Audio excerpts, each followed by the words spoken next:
Rookie quarterbacks who made the playoffs since 1970. C.J. Stroud did that last year. Brock Purdy in 2022. How about Skylar Thompson with my Dolphins in 2022? Mac Jones did it. Lamar Jackson. Connor Cook with the Raiders. Dak Prescott, Russell Wilson, RG3, Andrew Luck, T.J. Yates with the Texans. And some of these, they're filling in for somebody who was injured. Mark Sanchez, Joe Flacco, Matt Ryan, Ben Roethlisberger, Sean King, Todd Marinovich, Jim Everett, Dieter Brock, Bernie Kosar, Dan Marino. We're asking Caleb Williams to join that group. I think he can. Let's bring in Mike Tannenbaum, former front office executive for 2 NFL teams. You can find him on Get Up, SportsCenter, NFL Live throughout the summer. Good to see you, Mike T. Do you think Caleb Williams leads the Bears to the playoffs this year? I don't, Dan, but I think he's going to have a great career.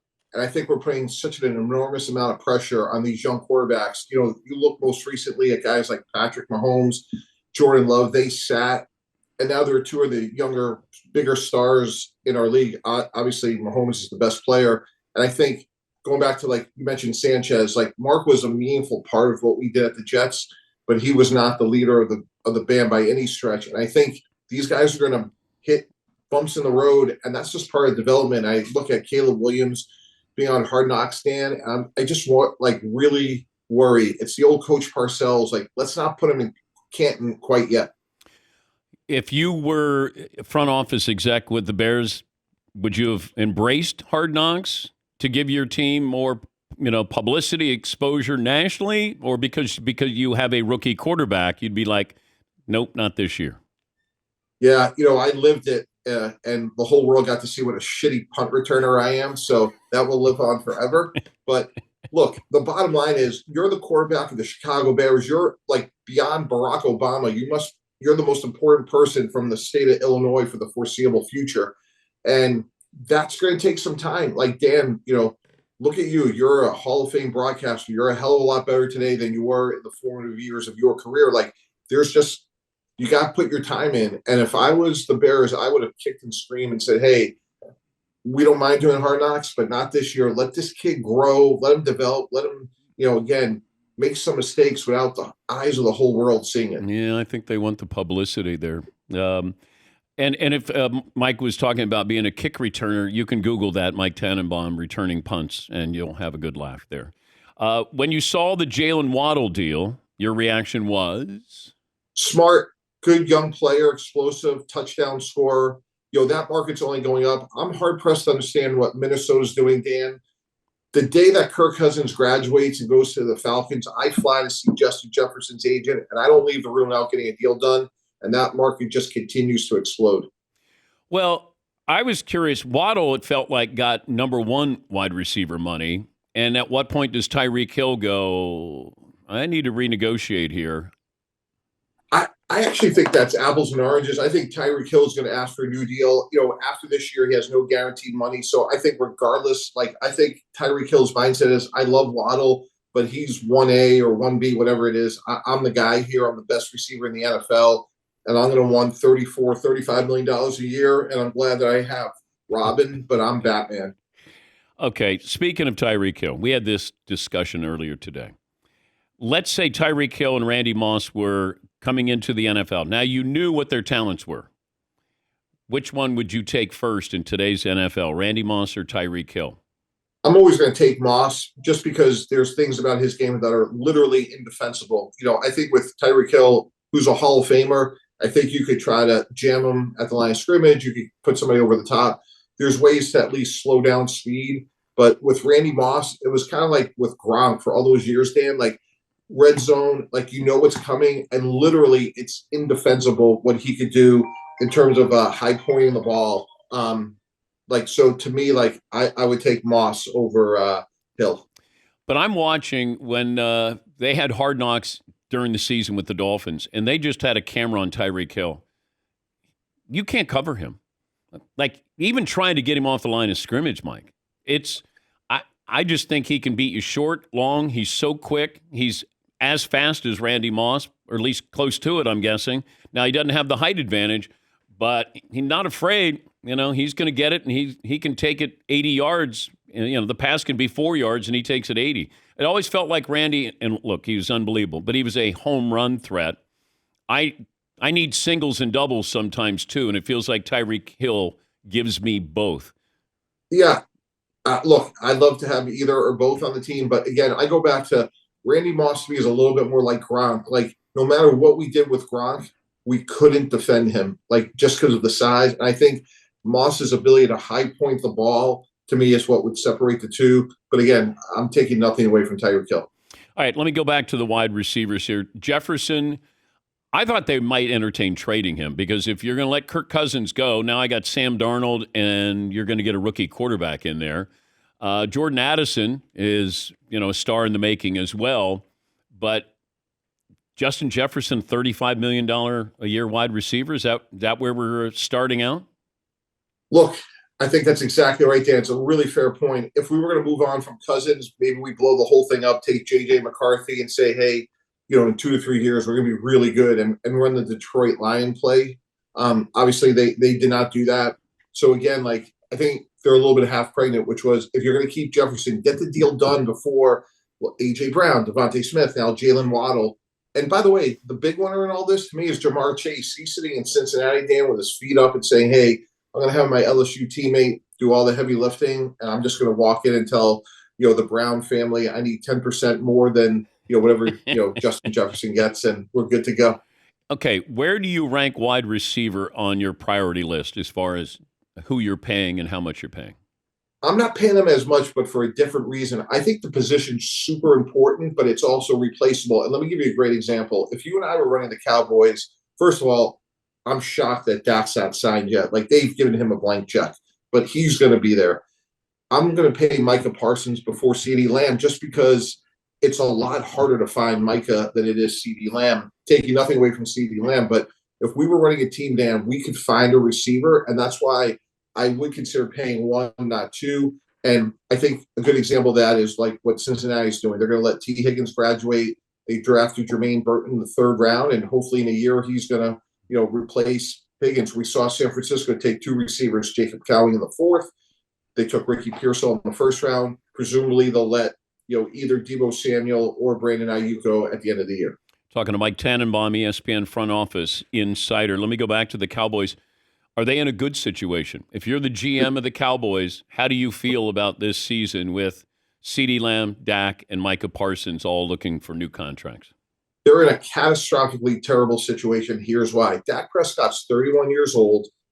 He was 2nd in the league in the MVP, and he has no ability to be franchised. So, Dan, imagine if we were running the Raiders. There's no price we would pay not to go get Dak with some other really good pieces there. Now they have Brock Bowers, Devontae Adams. So it's not what you think he's worth. It's what he could get in the market. And without them drafting a quarterback this year, now look, maybe Trey Lance develops, but let's face it, that's a long shot. You've essentially given him a blank check.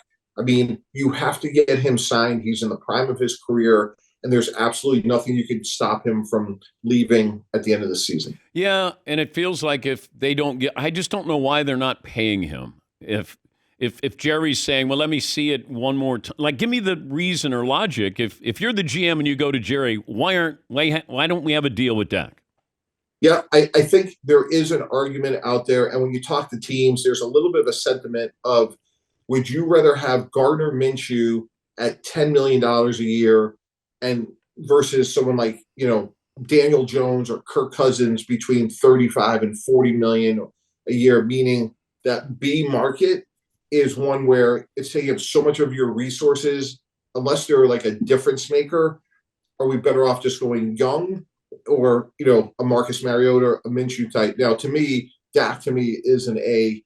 I know there's some postseason concerns, but he's played really well. And when you talk to people in that building, his leadership and character is beyond reproach. And he has a personality that could withstand being, basically one of the highest profile positions in the sport. Yeah, they keep waiting, and the price tag keeps going up. If I said you can have Jordan Love for the next 5 years or Trevor Lawrence the next 5 years. Oh, that's easy for me. It's Jordan Love. I'll put it to you this way, Dan. That's easy. That's not easy. It's easy. Dan, if we were drafting NFL players, I think you and I would agree we'd take Patrick Mahomes number one. I'm taking Jordan Love number two. I've really been thinking about this a lot. Like, who would you take before Jordan Love in terms of youth, ability, and I think his future is limitless. And while I think Trevor Lawrence has ability, at some point, this is the old Belichick, like you should show greatness. And I think what we've seen with Trevor Lawrence is he's shown being good, B plus, but we've seen Jordan Love in 1 year show greatness. He was arguably over the last half of the season, arguably the best quarterback in the NFL. So if we're having a quarterback draft, you're taking Mahomes, and then you're taking Jordan Love. 100%. And I'm not even thinking about it. You could have anybody else, but you give me Jordan Love, I'm set for the next decade. High character, great ability, been fully baked and developed, and I'm not looking back. And by the way, that team is loaded with young skill players. I'm hard-pressed to think that they're not going to be right back where they were a year ago, deep in the NFC playoffs. Look at you. Look at you. Mike Greenberg's probably crying right now because you're saying this on my show and not on Get Up or First Take with Stephen A. ESPN's going to go, hey, Mike T, easy there. Save the hot stuff for our shows. We'll get to that once the NBA finals are over, I'm sure. New kickoff rules this year. Do you draft differently? Like, what's the strategy from a front office executive with the new kickoff rules? Yeah, it already impacted the draft. Talked to a lot of teams about it. What's really interesting, Dan, and again, none of us know, but based on the limited information we have from like the XFL and others, you're looking at a little bit of a different body type. It's really interesting.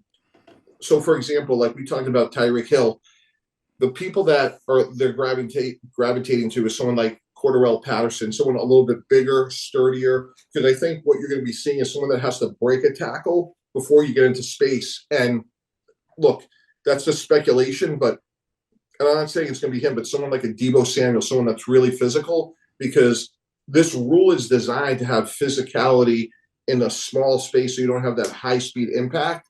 And I think if we're sitting here around Halloween and talking about player X leading the league in kickoff returns, I think it's going to be somebody that has the ability to break tackles. Would you have Tyreek Hill go back if you're the Dolphins?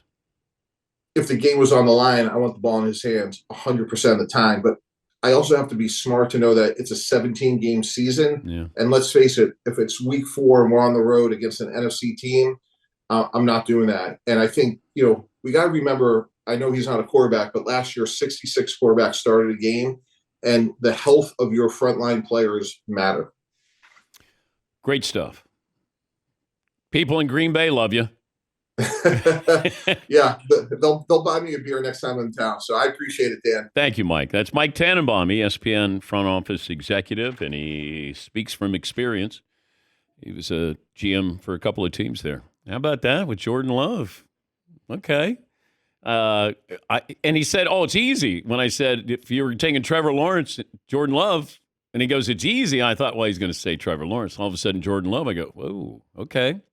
That's a 1 year performance from Jordan Love. It's one of those where you go, and this is why I think that Green Bay wanted to move on from Aaron Rodgers a year earlier, is eventually you know what you have. It's just like when they moved on from Brett Favre, they could see what they had with Aaron Rodgers. And then you're like, oh, gosh, Kansas City, you had a situation where you go, okay, Alex is going to take us so far. Look at that guy. When Justin Herbert went to the Chargers and you saw him during training camp, and then you go, oh, my gosh, okay, that guy's going to be your starter. The players see it before everybody else does. But Jordan Love is the second quarterback off the board with everybody in there. Joe Burrow, Lamar Jackson. Wow. All right.